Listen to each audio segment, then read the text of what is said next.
할렐루야. 한 성도님이 이런 말을 했습니다. 우리 교회에서 주관하는 행사가 많지만은 그 중에서도 가장 본인이 나름대로 은혜를 받은 것은 모교 영성세미나라고 이렇게 얘기했습니다.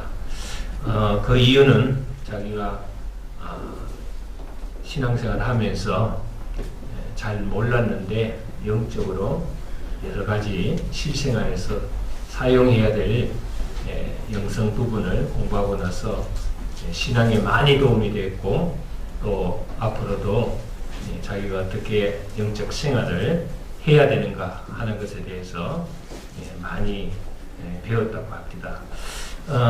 주님께서 이곳에 우리 새생명교회를 세우게 된 그 뜻은 이 지극사회에서 참 생명을 알지 못하고 또 영적 진리를 제대로 파악하지 못하고 오히려 자기의 생명을 깔아먹으면서 오랫동안 방황하는 영혼들이 많았기 때문에 아마도 이곳에 영성이 필요하지 않았는가 그렇게 생각하고 세우게 된 것 같습니다. 제가 그동안 20년 동안 전라도로, 경상도로, 충청도로 다 다녔는데 이 강원도 지역만 안 왔어요.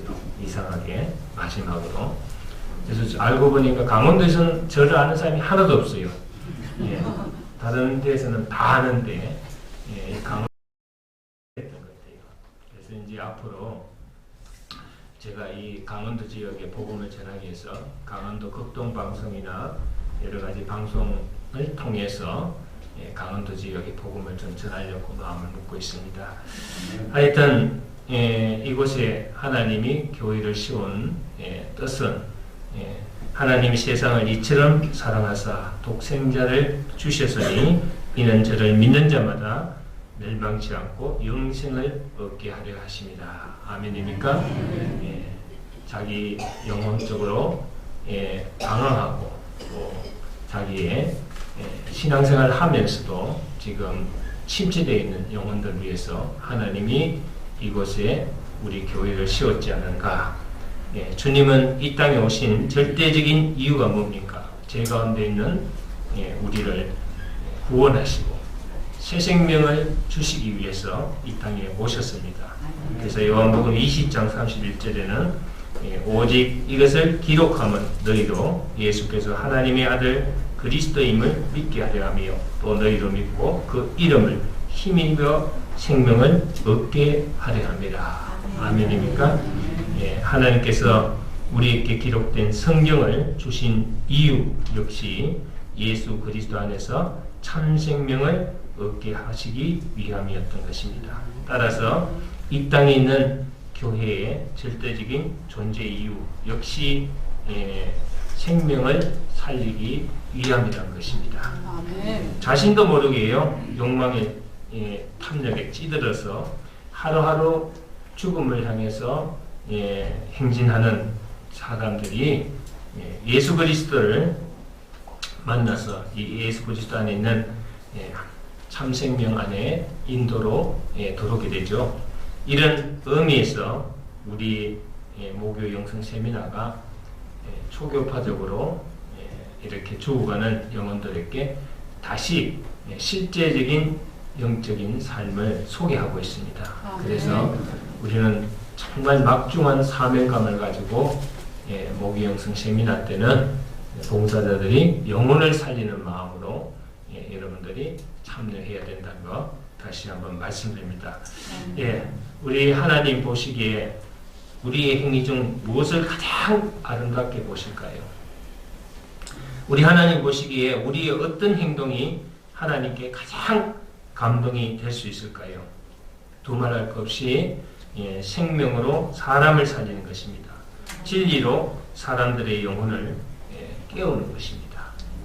하나님은 교회를 세운 것은 바로 이러한 목적으로 교회를 세웠기 때문에 여러분들이 사람을 살리는 일에 동참하고 있다는 사실을 여러분들이 기억해야 되겠다.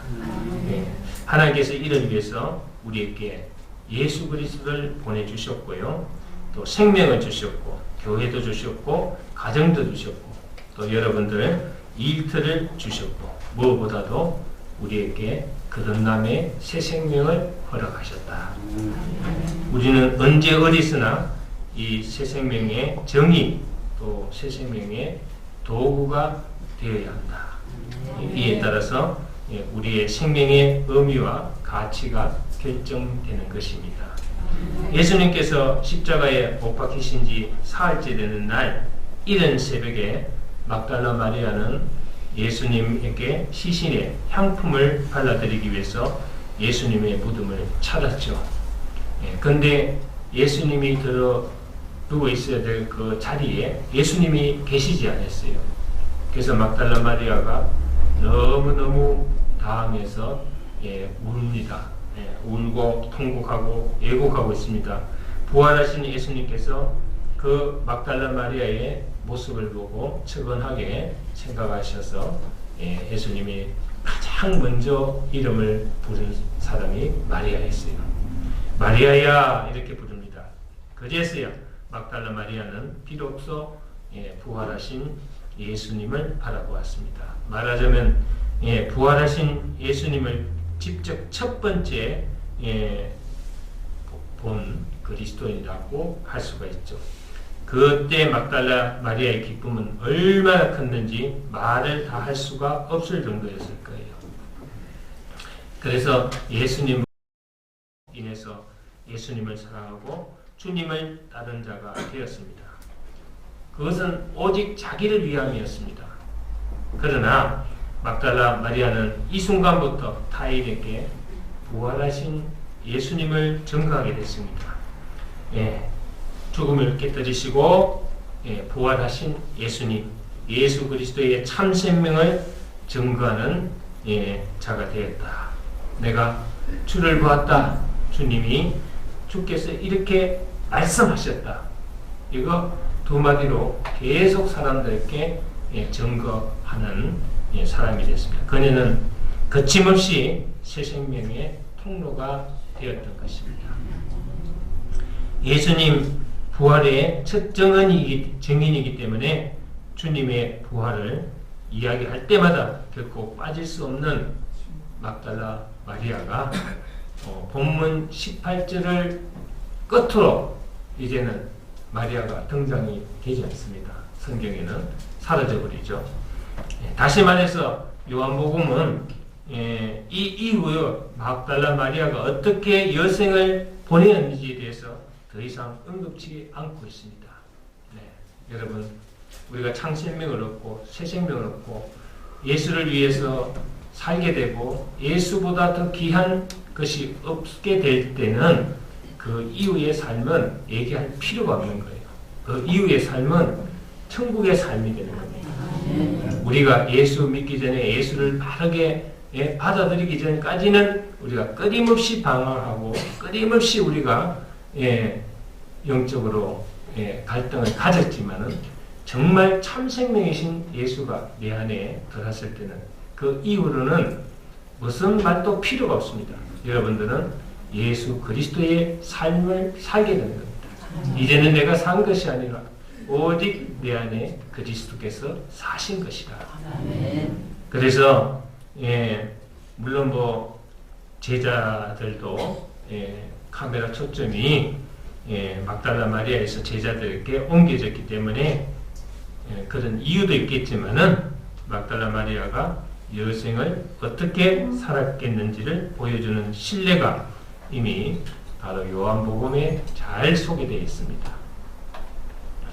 하여튼 그날 이후로 막달라 마리아는 만나는 사람마다 새로 얻은 생명의 귀함을 느끼면서 부활하신 주님을 보았기 때문에 더 이상의 그녀는 이제 세상에서 찾을 것이 없는 아주 귀한 존재가 되었습니다. 그래서 사람마다 볼 때마다 내가 주님을 배웠습니다. 그분이 이렇게 말씀하셨습니다. 예, 여러분들 전도 나가도 그것밖에 없어요. 나는 주님을 만났습니다. 주님을 만나고 나서 나는 이렇게 달라졌습니다. 이 두 가지만 가지면 돼요. 여러분들이 뭐 굳이 다른 얘기를 할 필요가 없습니다. 그녀는 본래 인간의 생명을 깔아먹던 창녀였어요. 그런데 이제는 인간을 살리는 생명의 정인이 되었습니다. 막달라 마리아의 그 변한 참 생명의 모습을 보고 얼마나 많은 사람들이 생명이신 예수 그리스도 앞으로 나왔겠습니까? 사람을 살리는 그녀의 여생이 얼마나 값지고 보람되었겠습니까? 사람을 살리는 그녀의 삶이 얼마나 아름다웠겠습니까? 그런 의미에서 그녀야말로 진정한 교회요, 참된 교회라고 할 수가 있습니다. 우리가 진정 하나님을 믿는 자들이라면 하나님 아버지께서 기뻐하시는 일을 즐겨 행하여야 되지 않을까요?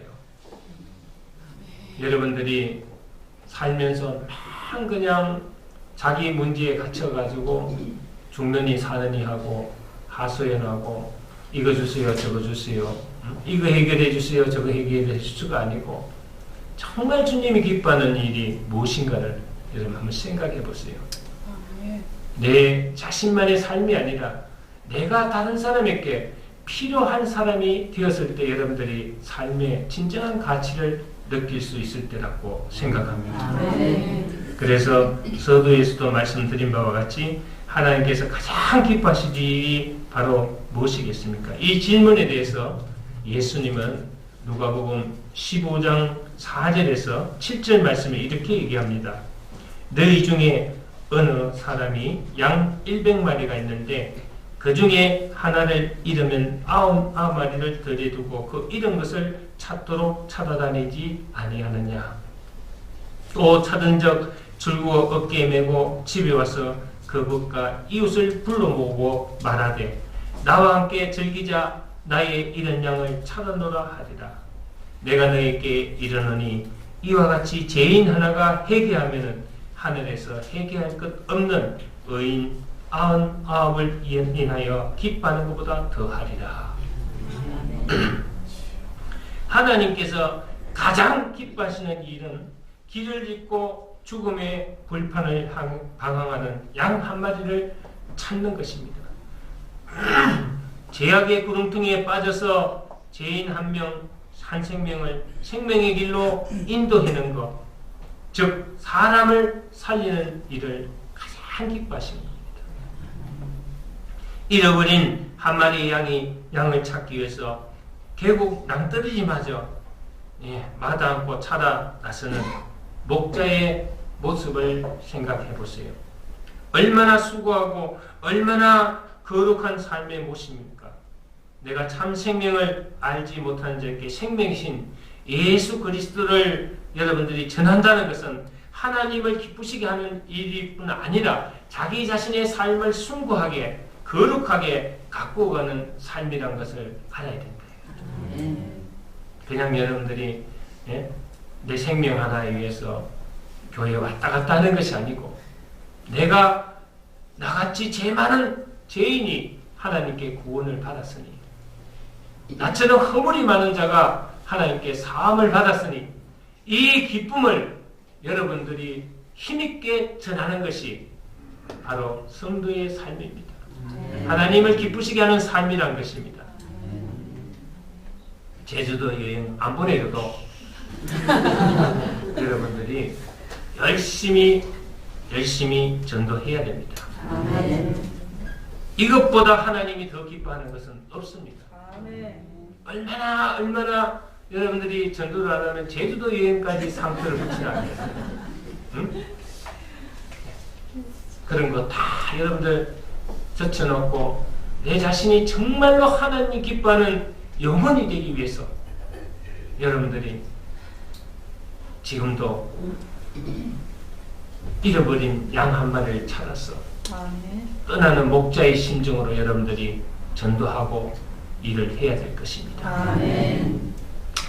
제가 미국에서 목회할 때인데요. 예, 미국에는 이 전도가 빨리 안 됩니다. 사람이 없으니까요. 그래서 100명 되면은요, 교회가 큰 교회입니다. 100명 이상 되는 교회가 거의 없어요. 한 곳으로 다 몰려가지고 아주 큰 교회는 뭐 몇천 명씩 있어요. 이게 이 평층이 굉장히 심합니다. 왜냐하면 시설을 잘 해놓고 너무너무 예?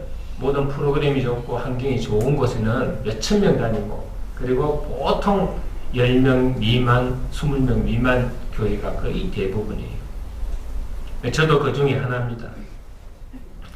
한숨을 쉬고 있는데 어느 날 예, 한 구역에 구역장이 찾아오더니 무릎을 다 꿇고 얘기를 합니다. 자기 구역에는 지금 6쌍의 부부 동반으로 모여서 예배를 드리고 있는데, 목사님, 올 연말까지 우리 구역에 식구가 배가 전도될 수 있도록 기도를 해 주십시오. 그렇게 예, 기도 받기를 원하더라고요. 아이고, 얼마나 기쁜지 모르겠어요. 고민하고 있는 부분을 그분이 얘기합니까? 그래서 꼭 그 자리에 목사님이 예, 우리가 한 가정이 돌을 때마다 자축년을 할 것인데, 파티를 할 건데 그 자리에 와서 예, 목표가 달성될 때까지 예, 목사님이 기도를 해주시겠냐 이거예요. 즉 말하자면 그 구역에 한 가정이 돌으면은 목사님이 그때마다 와서 기도를 해주겠냐 이거예요. 예. 그거 당연한 거죠. 그거야. 당연한 거죠. 너무 감사하더라고요. 에이, 해드리겠습니다.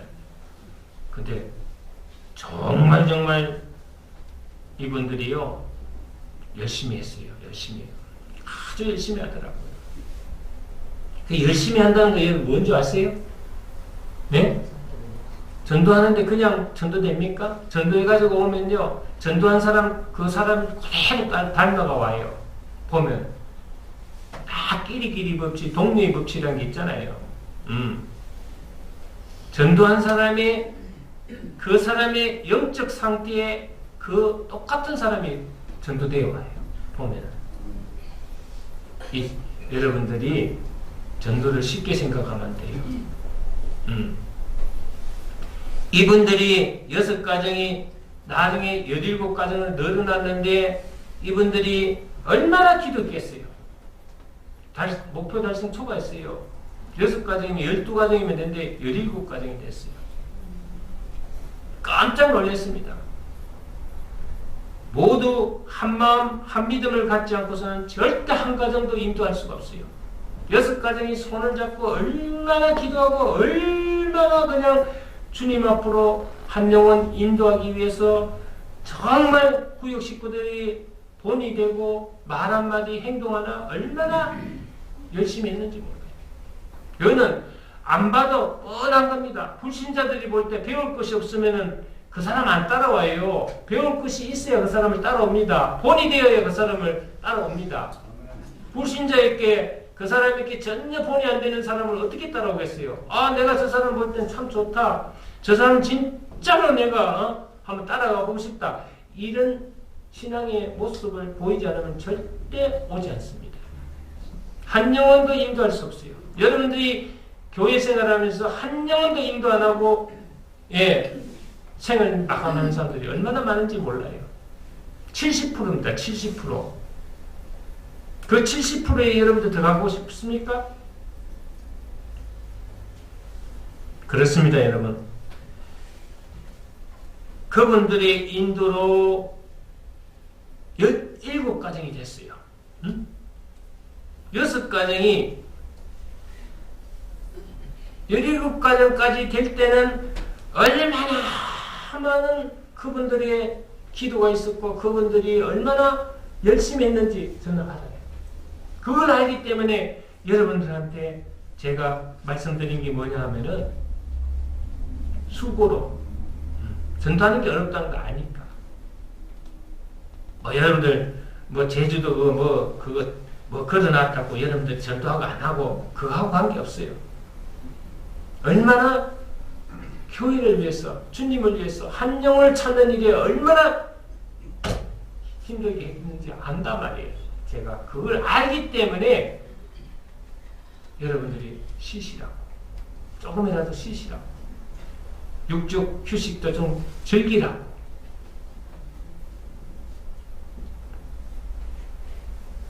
여섯 가정이 수개월 만에 17가정으로 늘어났다는 것은 그 구역 식구들이 생명의 삶을 살았음을 증명하는 거예요.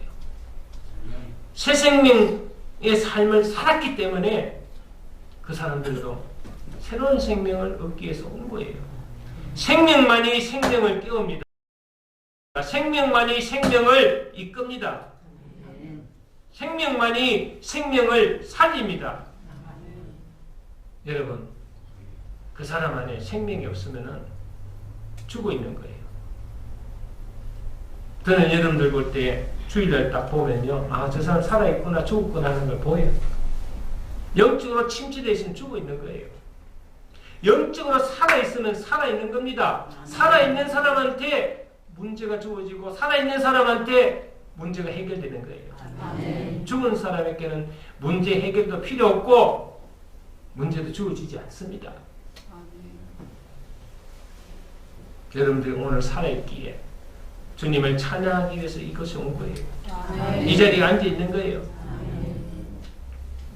사도 바울은 데살로니가전서 2장 19절 20절 통해서 이렇게 고백하고 있습니다. 우리 주님께서 오실 때에 그분 앞에 우리의 희망이 뭐냐 이거야. 한번 보세요. 네? 데살로니가전서 한번 찾아보시라고요. 2장 19절에서 20절 한번 보시라고요. 우리 주님께서 오실 때 그분 앞에 우리 희망이나 기쁨이 뭐냐 이거예요. 자랑할 면류관이 무엇이겠습니까? 뭐라고 해놨어요? 그거는 너희들이 아니냐 그랬습니다. 그것은 여러분이 아니겠습니까? 여러분이야말로 우리의 영광이요 기쁨입니다. 할렐루야. 사도 바울은 주님 앞에 서는 날 주님을 향해서 자랑할 수 있는 것은 오직 자신이 주님 앞으로 인도해낸 사람들, 복음으로 그 사람을 새 생명으로 거듭나게 하고 그 사람들을 주님의 생명으로 거듭나게 한 그 영혼들, 그리스도 안에서 생명을 얻게 한 사람들 뿐이라고 고백하고 있습니다. 그것만이 하나님을 진정으로 기쁘시게 해드리는 일이다. 그것만이 자신의 삶을 숭고하게 만들고 아름답게 가꾸는 길이라는 것을 얘기하고 있습니다. 그렇다면 여러분은 어떻습니까? 여러분은 몇 사람이나 새 생명으로 인도하시고 생명이신 예수 그리스도를 전했습니까? 하나님께 자랑할 만한 사람으로만 전할 뿐 아니라, 자랑할 사람만 자꾸 전할 뿐 아니라 여러분들이 삶으로 증명해 보이지 않고는 단 한 명의 영혼도 여기 오지 않는다는 거예요. 그게 여러분들 보면요, 그게 보여요. 저 사람은 영혼을 인도할 사람이다. 저 사람은 아예 못할 사람이다. 이게 보여요. 여러분들 한 영혼 주님이 기뻐하는 일을 하지 못한 사람은 나중에 여러분들 심판받습니다. 여러분들 이거는 그냥 지나가는 말이 아니에요. 여러분들이 내 코가 석자인데 무슨 소리 하느냐? 지금 내가 영원 인도할 길이 있느냐? 나도 죽을 지경인데 그게 그러니까 여러분들 영혼이 죽어 있는 거예요. 응? 내가 무엇을 먼저 해야 되는가? 무엇을 우선적으로 해야 되는가? 이것을 여러분들이 알아야 돼요. 우리 주 예수께서 오실 때에 그분 앞에서 우리의 희망이나 기쁨이나 자랑할 면류관이 무엇이겠습니까, 여러분? 그것은 여러분이 아니겠습니까? 너희들이 아니냐 그랬습니다. 너희들이 아니냐. 여러분이야말로 우리의 영광이요 기쁨입니다. 내일이라도 하나님께서 우리를 부르신다면 우리는 과연 준비되어 있습니까? 오늘 밤이라도 여러분들이 하나님 앞으로 갈 때 걱정 안 하고 올라갈 사람이 있습니까? 저는 어떨 때 피곤할 때 그런 기도를 합니다. 옛날에 원망처럼 살았으면 하나님 차라리 나를 데려가 주세요 이렇게 했지만 요즘은요 기쁜 마음으로 하나님 제가 할 만큼 한 것 같습니다. 저는 최선을 다했습니다. 이제 주님 앞으로 가고 싶습니다. 주님 오늘 밤이라도 불러주십시오. 뜻이라면 이제 주님 앞으로 가고 싶습니다. 여러분 오늘 밤이라도 주님이 오셔서 사랑하는 아들아 사랑하는 딸아 이제 때가 되었으니 올라와라. 노래도 이때 잠깐 참으라고요. 잠깐 기다리라고. 아직 준비가 덜 끝났다고. 할 일을 하고 올라가겠다고 전해놨거든요. 오늘 밤이라도 여러분들이 주님이 부르시면 기쁘게 두 팔을 벌리고 오 사랑하는 주님 감사합니다. 내가 이제 이 땅의 소명을 다 마쳤군요. 기쁘게 감사하게 편안하게 가야 되지 않을까요? 영원한 생명을 위해서. 근데 부르면은 겁이 나고 부르면은 벌써 벌벌 떨리고 두려움이 있고 불안하고 걱정 근심이 되면 그건 여러분들이 구원받지 못한 영혼이라는 거예요. 여러분 사람의 생명을 생명으로 살려야 하고 그러기 위해서는 내가 먼저 참 생명의 사람이 되어야 되고 내가 먼저 거듭나서 새 생명의 사람이 되어야 됩니다. 아멘. 이제는 새로운 피조물이라 이전의 것은 지나갔으니 보라 새 것이 되었도다.